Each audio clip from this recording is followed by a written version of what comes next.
नाज़रीन अस्सलाम वालेकुम। ज़ेड न्यूज़ के ख़बरनामे में आपका इस्तकबाल है। मैं सलमान ख़ान। आगे बढ़ने से पहले सुर्खियों पर नज़र डालते हैं। वज़ीर आला रेवंत रेड्डी ने कोकापेट में डोडी कोमरैया कुरमा भवन का किया इफ्तिताह। पीवी सिंधु की वज़ीर आला रेवंत रेड्डी से मुलाकात, अपनी शादी में शिरकत की दी दावत। निज़ामाबाद में मस्जिद करीब में तोड़फोड़, नदीम अहमद की पुलिस से शिकायत, शरपसंदों के खिलाफ सख्त कार्रवाई का मुतालबा। मुनुगुड़ में रुकन असम्बली राजगोपाल रेड्डी ने 6 नई आरटीसी बसों का किया इफ्तिताह और हुकूमत का किया शुक्रिया अदा। नंदी सिद्धा रेड्डी की केटीआर से मुलाकात, 1 करोड़ रुपए और प्लाट मुस्तरद करने पर की सताइश।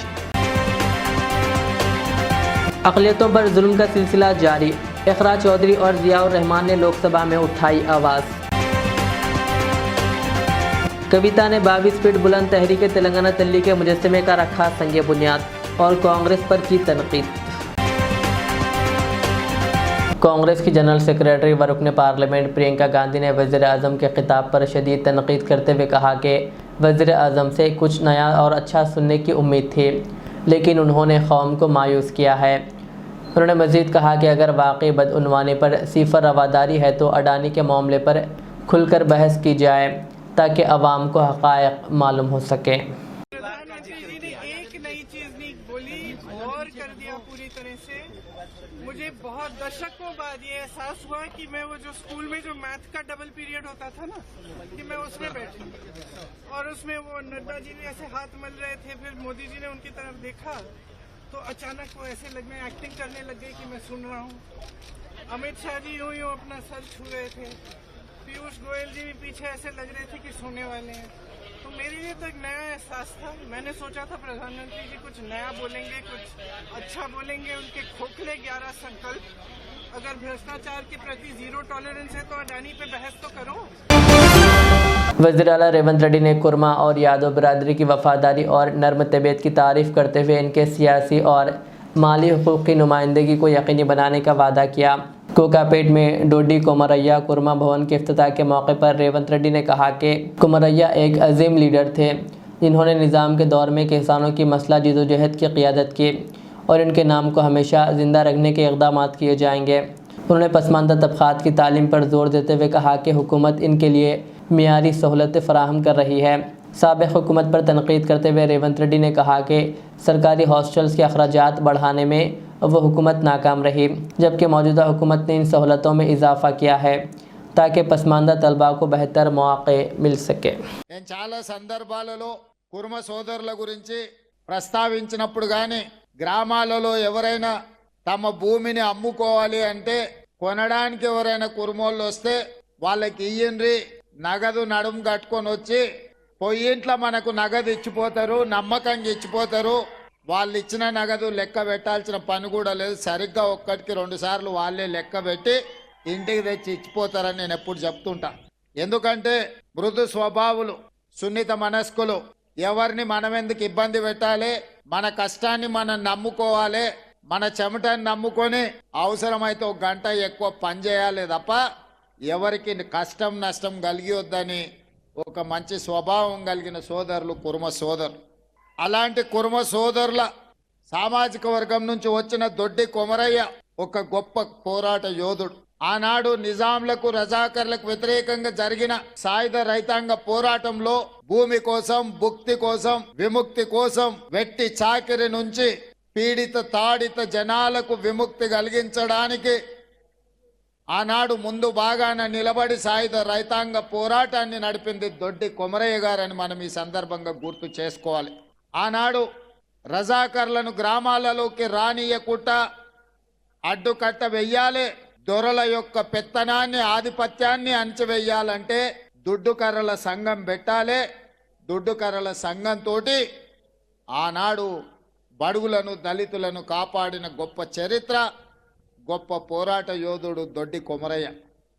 వారి జ్ఞాపకార్థం ఒక భవన్ కట్టుకొని వారి పోరాట స్ఫూర్తితో ఈనాడు సమాజంలో వచ్చిన మార్పును గమనించి మన తాతలు ముత్తాతలు వాళ్ళ తాతలు ఏవైతే గొర్రెలు బర్రెలు చేపలు పట్టుకుంటా బలహీన వర్గాలు బతికినరో రేపటి భవిష్యత్ తరాలు కూడా గొర్రెల బర్రెల చుట్టూతా తిరగకుండా వాళ్ళు పీజీలు పిహెచ్డీలు చదివి డాక్టర్లు లాయర్లుగా ఎదిగి ఐఏఎస్ ఐపీఎస్లుగా మారి ఈ తెలంగాణ పునర్నిర్మాణంలో భాగస్వాములు కావాలి అని ఈ ప్రభుత్వం కోరుకుంటుంది, ఆశిస్తుంది. తప్పకుండా ఈ ప్రాంగణం ఒక విద్యా వేదిక కావాలి.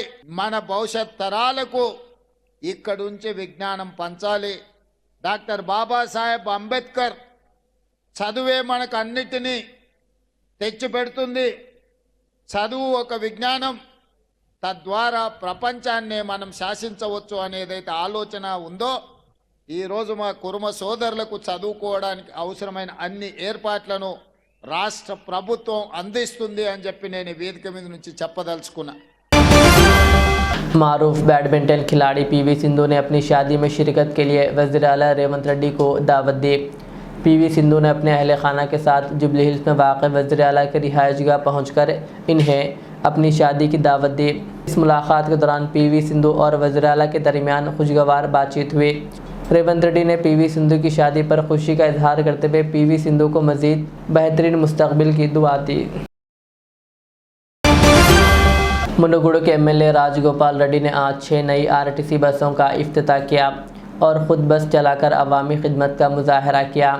उन्होंने नलगुंडा ज़िले के मुनगुड़ हलक़े के अवाम की जानिब से वज़ीर ट्रांसपोर्ट पूनम प्रभाकर का खुसूसी शुक्रिया अदा किया, जिनकी मंजूरी से ये बसें फराहम की गई है।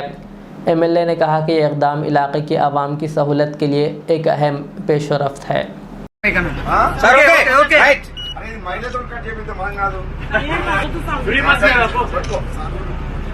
ఓకే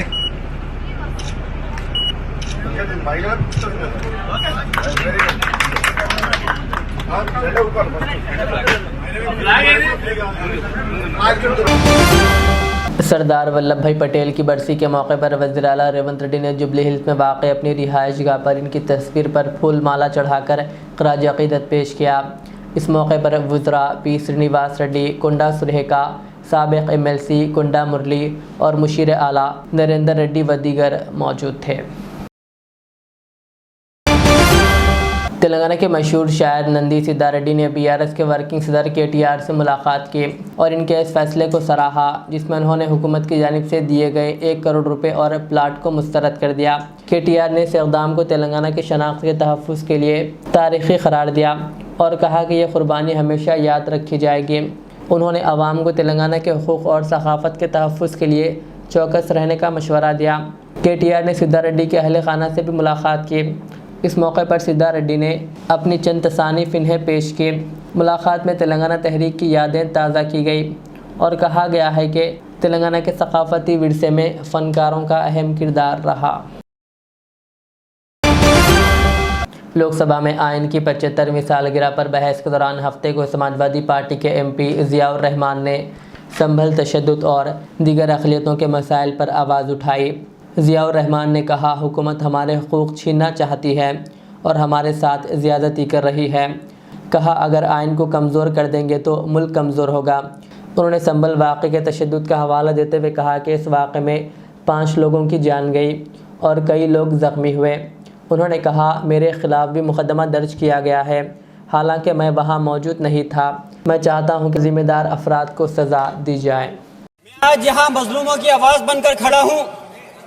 उन करोड़ों भारतीय मुसलमान और अल्पसंख्यकों की जद्दोजहद और हक की बात करना चाहता हूँ जो इस देश का अटूट हिस्सा हैं। मेरे अल्फाज बंटवारे के नहीं बल्कि इत्तेहाद के हैं। मेरे अल्फाज मायूसी के नहीं बल्कि एक उम्मीद के हैं। ऐसी उम्मीद जो कि हमारे इस देश को जोड़ना चाहती है। हमारे संविधान को बनाने के लिए हमारे बाबा भीमराव अंबेडकर साहब, मौलाना अबुल कलाम आजाद साहब, डॉक्टर जाकिर हुसैन साहब ने मिलकर के इस संविधान को बहुत मेहनत के साथ बनाया था। ये सिर्फ किताब की शक्ल में देने के लिए नहीं है। आज संविधान के उस पर मैं कहना चाहता हूं कि भारत का संविधान इंसाफ, आजादी और भाईचारगी की जिंदा गवाही है और ये गारंटी देता है कि नागरिक हर मजहब, जात या नस्ल पर इज्जत के साथ गुजार सकते हैं जिंदगी। लेकिन अफसोस है, एक मुस्लिम रहनुमा की हैसियत से मुझे इस दस्तावेज पर बेपनाह फख्र है, जो कि दस्तावेज जो संविधान हमें इजाजत देता है। आर्टिकल 15 के मुताबिक किसी भी नागरिक को मजहब, जात, लिंग, नस्ल या जन्म के स्थान पर भेदभाव नहीं किया जाएगा। आर्टिकल 19 में बोलने के, अभिव्यक्ति की आजादी का हक दिया गया है, जो कि हमारे अधिकारी को हक की आवाज को छीनने का आप काम कर रहे हैं। आर्टिकल 25 अपने मजहब को मानने और उस पर अमल करने की आजादी देता है। आर्टिकल 29 के तहत अल्पसंख्यकों के हकों की हिफाजत करने के लिए प्रावधान किए गए हैं। लेकिन आप तो हमारे हकों की छीनना चाहते हैं। माननीय सभापति जी, मैं आपके माध्यम से कहना चाहता हूं कि आर्टिकल 30 के अंदर अपने तालीमी इदारों को कायम करने और उनके चलाने का हक है, लेकिन हमारे साथ ज्यादती हो रही है। ये संविधान को अगर आप कमजोर करेंगे तो याद रखना, ये देश कमजोर होगा, हमारा मुल्क कमजोर होगा। जो संविधान के प्रति वफादार नहीं हो सकते, वो हमारे मुल्क के प्रति वफादार नहीं हो सकते। मैं उस संभल की सरजमी से आता हूं, जहां पर 15 दिन पहले एक संविधान को कमजोर करने का काम किया गया। वहां पे जिस प्रकार से 5 मजलूमों की जान ले ली गई, जिस तरह से 30 से ज्यादा लोगों को गोली मारकर घायल कर दिया गया और 27 से 50 से ज्यादा लोगों के खिलाफ मुकदमा दर्ज किया गया। मैं पूछना चाहता हूं माननीय सभापति जी, मैं सांसद हूं, मैं अपने मुकदमे का, मैंने कहा था मुझे डर नहीं है, मेरे खिलाफ मुकदमा लिखा गया, मैं वहां मौजूद नहीं था। और ये मुकदमा जो हमारे चाहे विपक्ष के सांसद हो या सत्ता पक्ष के सांसद हो, आप याद रखिए, जनता की आवाज हो, जनता के बीच में जाकर के आपके जवाबदेही बनती है। और मैंने अपनी जनता की आवाज को उठाने का काम किया, तो क्या गलत किया था? माननीय सभापति जी, सिर्फ इस बुनियाद पे मुकदमा लीजिए गया। आज मैं आपको बताना, पॉइंट पे बोल रहा हूँ, संविधान पर ही बोल रहा हूँ माननीय सभापति जी। आज मैं चाहता हूँ उन लोगों को इंसाफ मिलना चाहिए, जिन्होंने ज्यादती की है उनको सजा मिलनी चाहिए। और आज एक इमाम को सिर्फ इसलिए गिरफ्तार कर लिया गया संभल के अंदर कि सिर्फ उन्होंने अजान लाउड स्पीकर से दे दी थी। अफसोस है कि आज हमारे साथ ऐसी ज्यादती हो रही है। माननीय अध्यक्ष जी, हमारा संविधान किसानों को मजबूती की बात करता है, जो इस देश की रीढ़ की हड्डी है।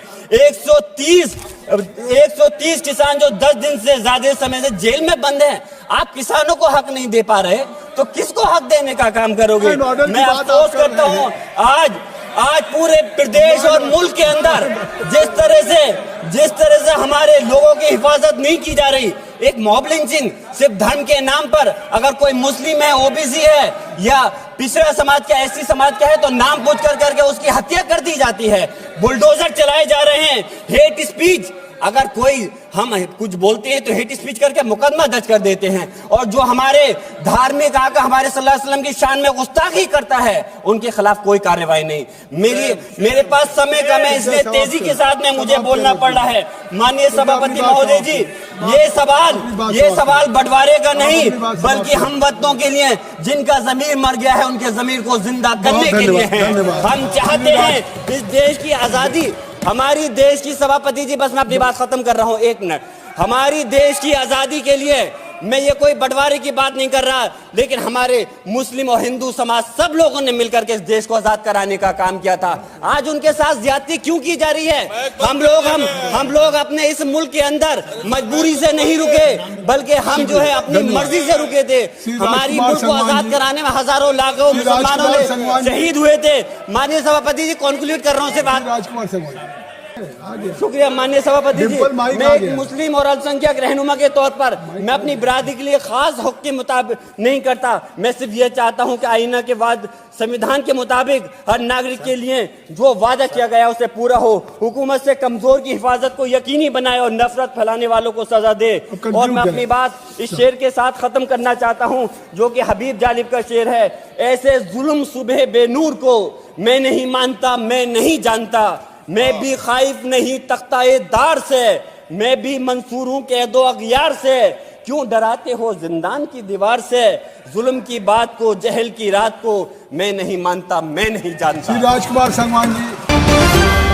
तेलंगाना के वज़ीर आला रेवंत रेड्डी ने ग्लोबल माडिगा डे की तकरीब में शिरकत करते हुए कहा कि कांग्रेस हुकूमत माडिगा कम्युनिटी को इंसाफ फराहम करने के लिए पुरअज़्म है। कहा, सुप्रीम कोर्ट में एससी कैटेगरी रिजर्वेशन के लिए वकला की टीम तश्कील दी गई है। रेवंत रेड्डी ने माडिगा कम्युनिटी की नुमाइंदगी बढ़ाने और अहम ओहदों पर तकर्री के इक़दाम पर जोर दिया। उन्होंने कहा कि हुकूमत इन तबके को इंसाफ फराहम करेगी। BRS MLC के कविता ने हुकूमत के GOs को मुस्तरद करते हुए 22 फीट बुलंद तेलंगाना तल्ली के मुजस्समे की संग बुनियाद रखी।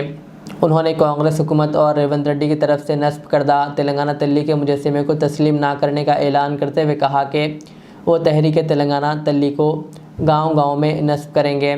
कविता ने मज़ीद कहा कि गेज़ेट नोटिफिकेशन और मुकदमात के बावजूद वो तहरीक तेलंगाना तल्ली की इज़्ज़त करेंगे और तेलंगाना की शनाख्त पर कांग्रेस हुकूमत के हमलों का मुकाबला करेंगे। मज़ीद उन्होंने कांग्रेस हुकूमत की लापरवाहियों और नाकामियों को पेश करते हुए रेवंत रेड्डी को शदीद तनकीद का निशाना बनाया।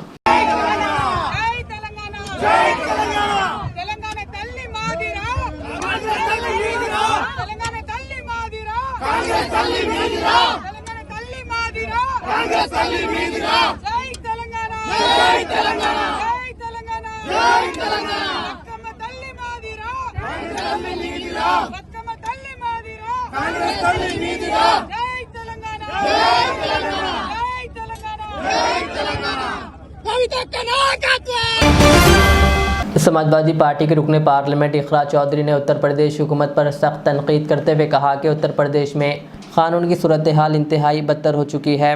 लोकसभा में आइन पर बहस के दौरान इकरा चौधरी ने अपनी तकरीर में मुसलमानों समेत अक़लियतों के ख़िलाफ़ बढ़ते हुए तशद्दुद को उजागर किया। उन्होंने कहा कि यह सूरत हाल हुकूमत की गफलत और सीनियर सियासी रहनुमाओं की नफ़रत अंगेज़ तकारीर का नतीजा है।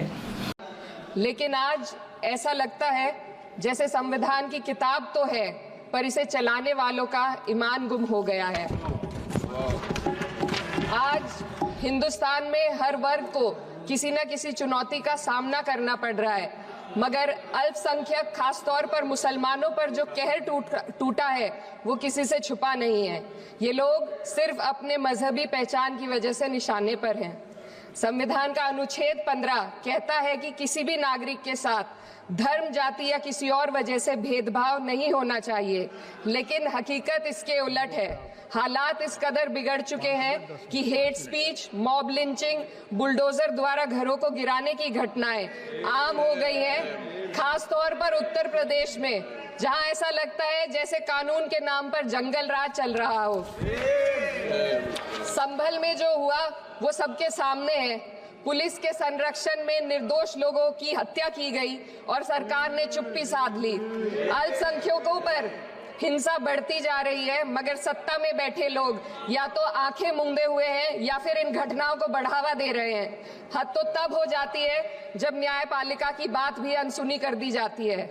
सुप्रीम कोर्ट ने मॉब लिंचिंग पर 11 सूत्रीय निर्देश जारी किए थे।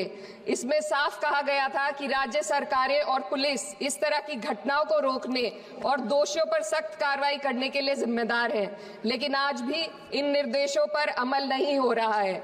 हाल ये है कि मॉब लिंचिंग को रोकने की बजाय सत्ता में बैठे लोग आग में घी डालने का काम कर रहे हैं। उनकी जुबान से ऐसी बातें निकलती हैं जो नफरत को और बढ़ावा देती है। ये अशांति अब इतनी गहराई तक फैल चुकी है कि हमारे समाज के धर्मनिरपेक्ष चरित्र पर गंभीर सवाल उठ रहे हैं। साल की शुरुआत में ही कई राज्यों में दुकानदारों को अपने नाम बोर्ड पर लगाने के लिए मजबूर किया गया। इसे सेहत और सुरक्षा के कानूनों का हिस्सा बताया गया, मगर असल मंशा कुछ और थी। ये कदम खास तौर पर मुसलमान दुकानदारों को निशाना बनाकर उठाया गया ताकि उनकी रोजी रोटी पर चोट की जाए। पिछले हफ्ते मुरादाबाद में एक मुस्लिम डॉक्टर को हिंदू बहुल्य मोहल्ले में घर खरीदने पर विरोध झेलना पड़ा। वजह बताई गई कि इससे मोहल्ले की सामाजिक शांति बिगड़ जाएगी। अब आप ही बताइए, क्या ये वजह सही है, जायज है? असल में ये छोटी बड़ी घटना इस बात का सबूत है कि सांप्रदायिकता को बढ़ावा देने वाले बयान और नीतियां हमारे समाज को अंदर से खोखला कर रही है। उत्तर प्रदेश में यति नरसिंहन ने बेहद घटिया बयान दिया, लेकिन सरकार इन बयानों पर कोई कार्रवाई नहीं कर रही। हेट स्पीच न केवल जनमानस के विचारों को प्रदूषित करती है, बल्कि इससे अब संवैधानिक पदों पर बैठे लोगों को भी प्रभावित कर दिया है। अभी हाल ही में माननीय उच्च न्यायालय इलाहाबाद के माननीय न्यायाधीश ने ऐसे बयान दिए जिसका संज्ञान खुद सुप्रीम कोर्ट को लेना पड़ा। संविधान के अनुच्छेद 29 और 30 ने अल्पसंख्यकों को उनके मजहबी और सांस्कृतिक हक दिए हैं ताकि वो अपनी पहचान को बचा सके और अपने संस्थान चला सके, लेकिन आज उन्हीं हकों पर हर तरफ से चोट की जा रही है। वक्फ जैसे बिल लाकर उनके धार्मिक अधिकारों को छीनने की कोशिश की जा रही है। आज अल्पसंख्यक समुदाय को संविधान द्वारा दिए गए अपने बुनियादी अधिकार पाने के लिए लंबी लड़ाई लड़नी पड़ रही है। ऐसे कई मामले अदालत ने न्याय देकर संविधान की रक्षा की है, लेकिन अदालती प्रक्रिया में जो समय लगता है उसकी वजह से देश के सामाजिक ताने बाने को भारी नुकसान उठाना पड़ता है। मिसाल के तौर पर इलाहाबाद हाई कोर्ट ने 2004 के मदरसा एक्ट को रद्द कर दिया था, जिससे मदरसों के संचालन पर सवाल उठे। हालांकि सुप्रीम कोर्ट ने बाद में इस फैसले को पलट दिया और एक्ट को वैध करार दिया, लेकिन इस प्रक्रिया में जो समय लगा उसने अल्पसंख्यकों को बेचैनी और संघर्ष के दौर में डाला है। इसी कड़ी में प्लेसेस ऑफ वर्शिप एक्ट 91 भी आता है और कई अन्य अधिकार, उन्हें भी इसी तरह अदालती लड़ाइयों में उलझाया जा रहा है। ये स्थिति न केवल अल्पसंख्यकों के अधिकारों की राह में रुकावट है, बल्कि justice delayed is justice denied जैसी कहावत को सिद्ध करती है। मैं इस सदन से दुनिया भर के अल्पसंख्यकों की आवाज उठाना चाहती हूँ, खास तौर पर हमारे पड़ोसी देश बांग्लादेश में अल्पसंख्यकों के साथ जो हो रहा है वे दिल को गहरे तक चोट पहुंचाने वाला है। उनकी जान माल की हत्या की जा रही है। बांग्लादेश हो या हिंदुस्तान हो या कोई और देश, अल्पसंख्यकों की सुरक्षा, इज्जत और अधिकारों की हिफाजत हर सरकार की सबसे पहली जिम्मेदारी होनी चाहिए। मैं इस सदन से अपने देश के अल्पसंख्यकों के साथ बांग्लादेश के पीड़ित अल्पसंख्यकों की आवाज को एक साथ उठाना चाहती हूँ। ये वक्त की पुकार है कि हम सब मिलकर ये सुनिश्चित करें कि किसी भी इंसान को उसकी पहचान या मजहब के कारण डर कर जीने पर मजबूर ना होना पड़े।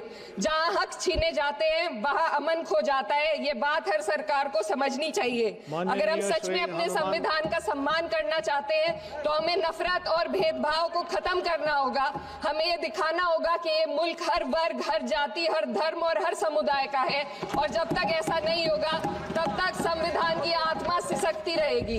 सर, अपनी बात को खत्म करते हुए मैं एक शेर अर्ज करना चाहती हूँ। ये दाग दाग उजाला, ये शब गजीदा शहर, वो इंतजार था जिसका ये वो शहर तो नहीं। लेकिन अगर इस सदन में बैठे हम सभी सदस्य ये ठान ले कि हमें संविधान के मूल्यों को लागू करना है और उसे लागू करने का प्रयास करें, तो वह सुबह जरूर आएगी जिसके लिए लाखों भारतवासियों ने अपने जानों की कुर्बानी दी थी। रामागुंडम पुलिस कमिश्नर श्रीनिवासुलू की क़ियादत में ग्रुप 2 इम्तहानात कमिश्नरेट के हदूद में सख्त सिक्योरिटी के साथ शुरू हुए। 66 इम्तहानी मराकिज़ पर दफ़ा 144 नाफिज कर दी गई और 411 पुलिस अहलकार तैनात किए गए ताकि सवालिया और जवाबी पर्चों की महफूज और तकसीम यकीनी बनाया जा सके। कमिश्नर ने गोदावरी, खनी, मंशियाल और दीगर मराकिज़ का दौरा करते हुए अफसरान को चौकस रहने की हिदायत दी। DCP Bhaskar, IPS additional DCP Raju और दीगर आला अफसरान ने भी इम्तहानी मराकिज़ का मुआयना किया और इंतज़ामात का जायज़ा लिया। पुलिस ने मसला अमले के साथ सख्त इंतज़ामात किए हैं ताकि इम्तहानी अमल के दौरान शफाफियत और अमन बरकरार रखा जा सके। అందరికీ నమస్కారం। ఈరోజు రాష్ట్ర వ్యాప్తంగా తెలంగాణలో గ్రూప్ 2 ఎగ్జామినేషన్స్ జరుగుతున్నాయి। ఈరోజు రేపు ఉదయం సాయంత్రము ఎగ్జామినేషన్స్ ఉన్నాయి। దాంట్లో భాగంగా మన రామగుండం కమిషనరేట్లో మొత్తము 66 సెంటర్స్ ఉన్నాయి। 66 సెంటర్స్కి గాను మొత్తం 15 రూట్స్ని అలాట్ చేయడం జరిగింది। ఆ రూట్స్లో ఈరోజు మొత్తం టోటల్గా మార్నింగ్ 5 o'clock నుంచి ఈ ఎగ్జామినేషన్స్ పేపర్స్ని విత్ ఎస్కార్ట్తో పాటు అన్ని సెంటర్స్కి చేర్చడం జరిగింది। దాంట్లో భాగంగా 2-3 రోజుల నుంచి మనకు ఇక్కడ వీడియో కాన్ఫరెన్స్లు, తర్వాత మా మీటింగ్స్ జరిగి ఈ ఎగ్జామ్స్ని ఎలాంటి అవంచనలే కాకుండా, ఎలాంటి లీకేజెస్ జరగకుండా ఎగ్జామినేషన్స్ జరిపించడానికి పోలీస్ యంత్రాంగం అప్రమత్తంగా ఫుల్ ఫోర్స్ని డిప్లాయ్మెంట్ చేయడం జరిగింది। ప్రతి సెంటర్స్ దగ్గర ఎవరైతే అలాటెడ్ ఫోర్స్ని చేయాలని మాకు గైడ్లైన్స్ ఉన్నాయి, ఆ గైడ్లైన్స్ ప్రకారం ఏర్పాటు చేయడం జరిగింది। అదే కాకుండా అవి కాకుండా ఇంకా సీనియర్ ఆఫీసర్స్ కూడా డిప్లాయ్ చేయడం జరిగింది। ACP, inspector, DCP level, including myself also we're on the field. మొత్తం మనకి 15 రూట్లు, 66 సెంటర్లు ఉన్నాయి। దాంట్లో మొత్తము 23,969 క్యాండిడేట్స్ అపీర్ అవుతున్నారు, దాంట్లో అబ్సెంటీస్ ఉండొచ్చు. తర్వాత దీనికి గాను మొత్తం total force 411 force ground force deploy చేయడం జరిగింది. ప్రతి సెంటర్లో కూడా లేడీస్ కోసం వాళ్ళకి ఫ్రిస్కింగ్ చేయడానికి ఏదైనా ఎలక్ట్రానిక్ గ్యాడ్జెట్స్ కానీ, వాచెస్ కానీ, పెన్స్ కానీ ఎలాంటివి తీసుకురాకుండా మొత్తం స్క్రీనింగ్ చేయడం జరిగింది. దానికోసము లేడీస్ కోసం ప్రత్యేకంగా లేడీ కట్టర్ను, లేడీ ఆఫీసర్ని పెట్టడం జరిగింది. అలాగే ప్రతి పర్సన్ని కూడా స్క్రీనింగ్ చేసిన తర్వాతనే లోపలికి పంపించడం జరిగింది. ఇప్పటివరకు సోఫార్గా చాలా పీస్ఫుల్గా జరుగుతుంది. निज़ामाबाद के इलाके नागरम की मस्जिद करीम में गुज़िश्ता रात चंद नामालूम शरपसंद अनासिर ने मस्जिद में दाखिल होकर न सिर्फ तोड़फोड़ की बल्कि कुरान मजीद की बेहुरमती भी की। इस वाक़े में मस्जिद के जानिमाज़, माइक सिस्टम और दीगर साजो सामान को भी नुकसान पहुँचाया गया। खबर सोशल मीडिया पर वायरल होने के बाद नदीम अहमद फुलांग फ़ौरन ने अपने करीबी रुफ़क़ा के साथ मौके पर पहुँचे और हालात का जायज़ा लिया।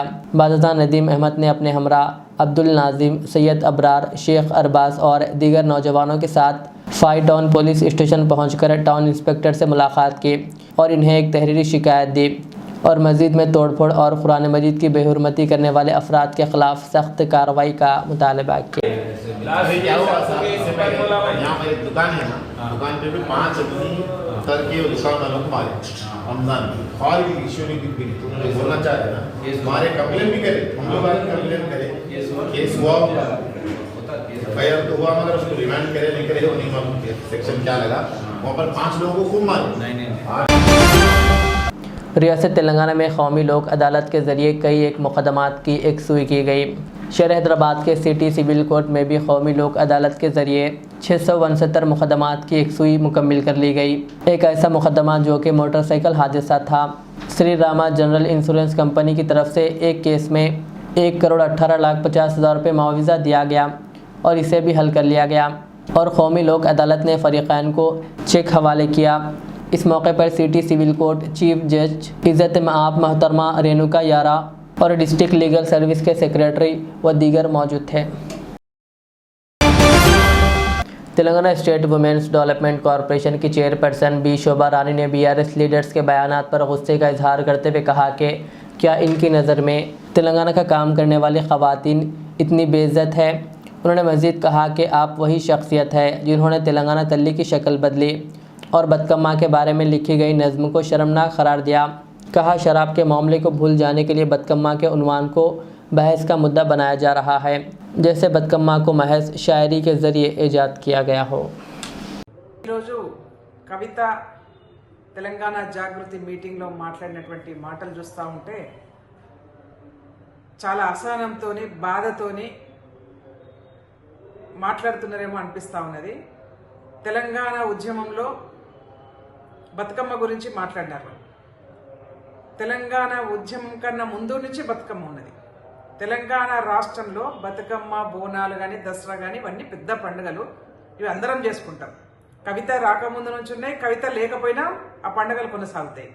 బాధాకరమైన విషయం ఏంటంటే ఆమెకు ఇవాళ బతుకమ్మతోనే బతుకుదేరు ఉన్నది. ఎక్కడ బతుకమ్మ ఆమెకు దూరం అయిపోతుందో అని చెప్పేసి బాధపడుతూ మాట్లాడుతున్నట్టు అనిపిస్తూ ఉంది. ఆ బాధ అవసరం లేదు కవితమ్మ నీకు. బతుకమ్మ పండుగ అనేది నువ్వు లేకపోయినా నేను లేకపోయినా భవిష్యత్ తరాలు బతుకమ్మని చేసుకున్నారు, గతంలో బతుకమ్మని చేసుకున్నారు, భవిష్యత్ తరాలు కూడా బతుకమ్మ పండుగని చేసుకుంటారు. నువ్వేం బాధపడాల్సిన అవసరం లేదు. ఇక తెలంగాణ తల్లి గురించి మాట్లాడినావు. తెలంగాణ రాష్ట్రంలో ఒక శ్రామిక మహిళ, తెలంగాణ రాష్ట్ర సగటు శ్రామిక మహిళ రూపంలో తెలంగాణ తల్లి విగ్రహం ఉన్నది. దానికి గెజెట్ తీసుకురావడానికి కారణం కూడా మీకు మనందరికి కూడా తెలుసు. గతంలో నువ్వు మాట్లాడినావు, గాంధీ విగ్రహం లేదా, అంబేద్కర్ విగ్రహం లేదా, నేతాజీ విగ్రహం లేదా, లేకపోతే ఇంకెవరి విగ్రహం లేదా అని చెప్తా. ఆ విగ్రహాలుగా అట్లనే ఉన్నాయి. వాళ్ళు ఏ విధంగా ఉన్నారో ఆ విధంగానే ఉన్నాయి.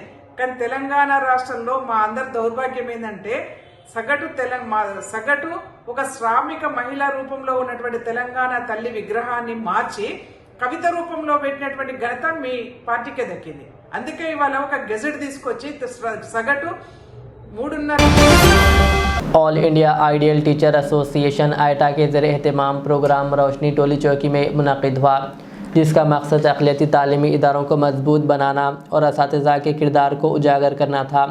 इस मौके पर मेहमान ख़ुसूसी रुकन असम्बली कारवान कौसर मोहिउद्दीन, मेहमान एजाज़ी मीर मुमताज़ अली और खालिद मुबशिर व दीगर ने शिरकत की।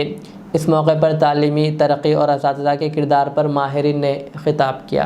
मैं Syed Samiullah Hussaini, general secretary all India ideal teachers association Hyderabad.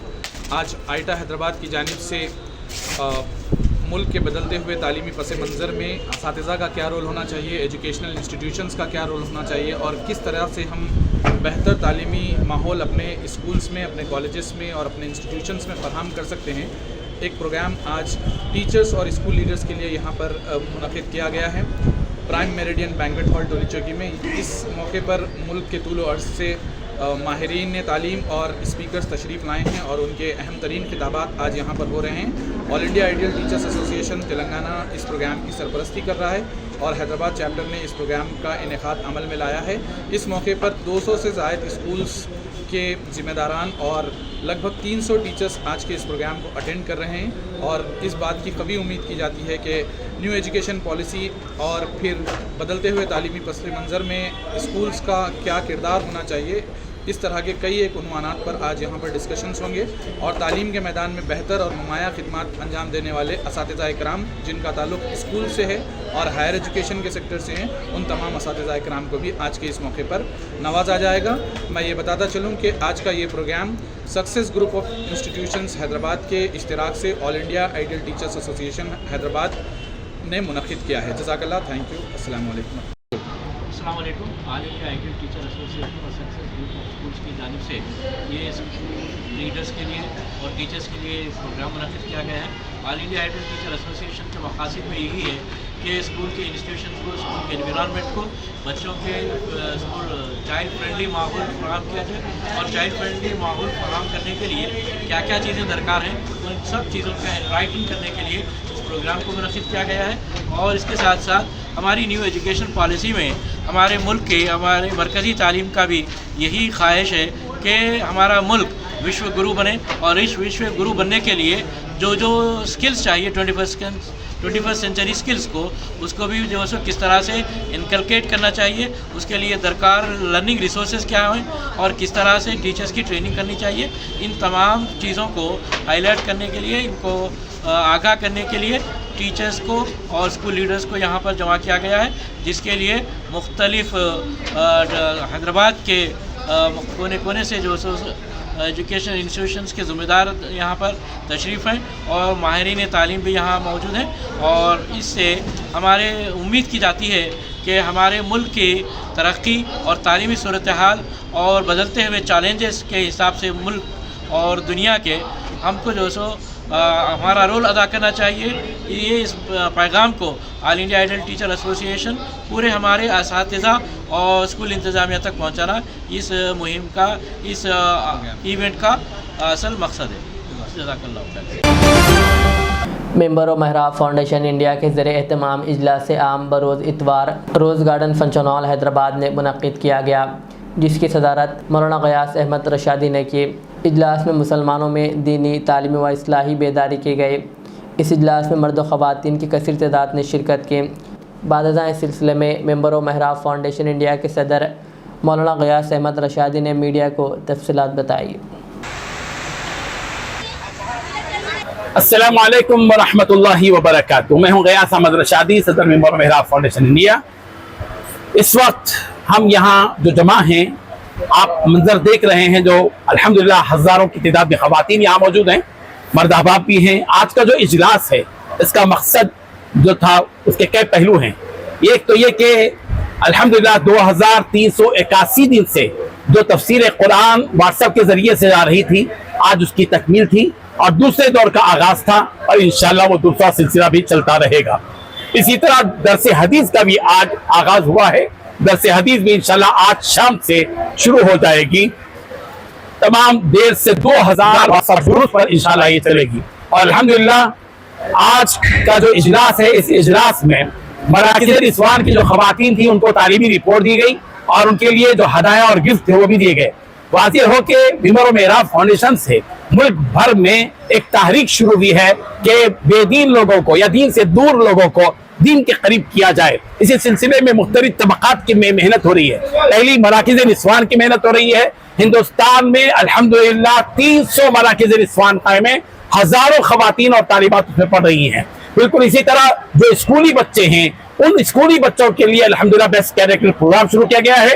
Hyderabad में 200 स्कूलों में काम हो रहा है और मुल्क की 8 रियासतों में भी इस तरह के काम हो रहे हैं। इसी तरह नुक्कड़ों चौराहों चबूतरों पर जो तबका बैठा हुआ है और मस्जिद से, मिंबर से या उलमा से, दीन से, कुरान से दूर है, उन लोगों से दोस्ती करना, उनसे मुलाकात करना, उनको और उनसे अच्छी तरह बात करना, उनके परेशानियों को सुनना और उनको मस्जिद के माहौल में लाने की कोशिशें की जा रही हैं।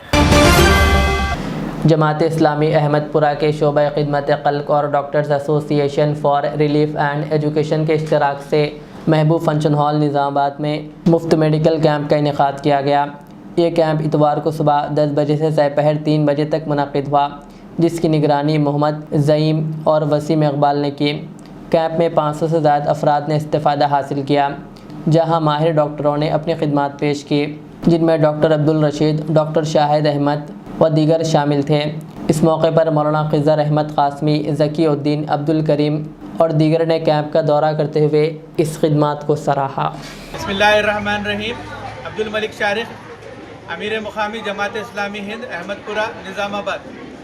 अल्हम्दुलिल्लाह आज महबूब फंक्शन हॉल बाबनसा पहाड़ी निज़ामाबाद में जमात इस्लामी हिंद और डॉक्टरों की तंजीम डेर के ताउन से और अल्हम्दुलिल्लाह यहाँ के जो ज़िम्मेदारान हैं, सियासी क़ायदीन, हमारे ज़की साहब, करीम साहब और महल्ले के दीगर अफराद के ताउन से, जमात के अरकान और कारकुनान के ताउन से एक फ्री मेडिकल कैंप का इनेकाद अमल में लाया जा रहा है। अल्हम्दुलिल्लाह आज के इस मेडिकल कैंप में दिल के डॉक्टर, शुगर के डॉक्टर और उसकी इसी तरह फिजियोथेरापिस्ट, जनरल मेडिसिन और दीगर अहम अमराज के डॉक्टर्स यहाँ पे मौजूद हैं और उनके ताउन से यहाँ पे मरीज़ों का तशख़ीस और इलाज किया जा रहा है। साथ ही साथ जमात इस्लामी के ताउन के ज़रिए से यहाँ पर मरीज़ों में मुफ्त दवाएं भी दी जा रही है। आज के इस फ्री मेडिकल कैंप में शरीक होने वाले तमाम ही डॉक्टर्स का मैं शुक्रिया अदा करता हूँ और साथ ही साथ वो अहबाब जिन्होंने दवाएँ मुहैया की हैं, जिसमें DMNHO का डिपार्टमेंट है और उसके अलावा महबूब फंक्शन हॉल और यहाँ के ज़िम्मेदारान और उन तमाम कारकुनों का भी मैं मशकूर हूँ जिन्होंने इस कैंप में हिस्सा लिया है। जज़ाकल्लाह। शहर हैदराबाद के मासब टैंक में वाक़ पोचमा बस्ती में डॉक्टर BR अम्बेडकर के मुजस्समे पर फूल माला डालकर ख़िराज अक़ीदत पेश किया गया। इस मौके पर TNGOs union, school education department Hyderabad के सदर KR राजकुमार, रविंदर अब्दुल्ला और बालाजी के अलावा दीगर भी मौजूद थे। आखिर में सुर्खियाँ और एक बार। वज़ीर आला रेवंत रेड्डी ने कोकापेट में डोडी कोमरैया कुरमा भवन का किया इफ्तिताह। PV सिंधु की वज़ीर आला रेवंत रेड्डी से मुलाकात, अपनी शादी में शिरकत की दी दावत। निज़ामाबाद ने मस्जिद करीम में तोड़ फोड़, नदीम अहमद की पुलिस से शिकायत, शरपसंदों के खिलाफ सख्त कार्रवाई का मुतालबा। मुनुगुड़ में रुकन असम्बली राजगोपाल रेड्डी ने 6 नई RTC बसों का किया इफ्तिताह और हुकूमत का किया शुक्रिया अदा। नंदी सिद्धा रेड्डी की KTR से मुलाकात, 1 करोड़ रुपए और प्लाट मुस्तरद करने पर की सताइश। अक़लियतों पर जुल्म का सिलसिला जारी, इक़रा चौधरी और ज़ियाउर रहमान ने लोकसभा में उठाई आवाज़। कविता ने 22 फीट बुलंद तहरीक तेलंगाना तल्ली के मुजस्समे का रखा संगे बुनियाद और कांग्रेस पर की तनकीद।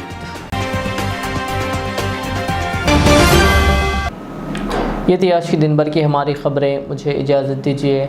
हमारे इधर चैनल को यूट्यूब पर सब्सक्राइब, फेसबुक पर लाइक शेयर ज़रूर करें। अल्लाह हाफिज़।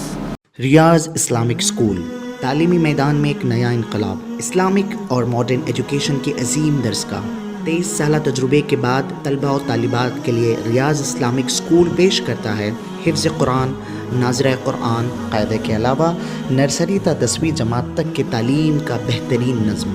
बच्चों के लिए हॉस्टल की सहूलत, मुस्तहिक़ तलबा के लिए खुसूसी रियायत, तलबा और तालिबात के लिए अलहदा क्लासेस के माकूल नज़्म, खुसूसी computer classes, hardware and software training. बच्चों में तहरीर और तकरीरी सलाहियतों को उजागर करने के लिए हफ्तावारी प्रोग्राम। काबिल और मुशफ़िक़ असातिज़ा इकराम की निगरानी में बेहतरीन तालीम नज़्म। सुबह 8 बजे तक शाम 4:30 बजे दाखिले जारी हैं, उजलत कीजिए। Riyaz Islamic school, opposite lane, new SR petrol pump, Vattepally, Hyderabad.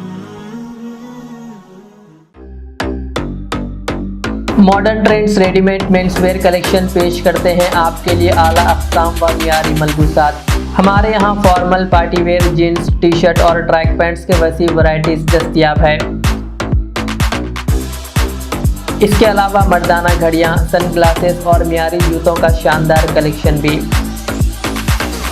Orders पर इम्पोर्टेड अशिया भी हासिल की जा सकती है, तो देर किस बात की, आज ही चले आएँ। हमारा पता है मॉडर्न ट्रेंड्स, बीबी का चश्मा रोड, टिकलकुंटा, फलकनुमा, हैदराबाद। मज़ीद मालूमात और राब्ते के लिए प्रोपरेटर मोहम्मद इमाद अहमद से रब्ता करें। 9959541435।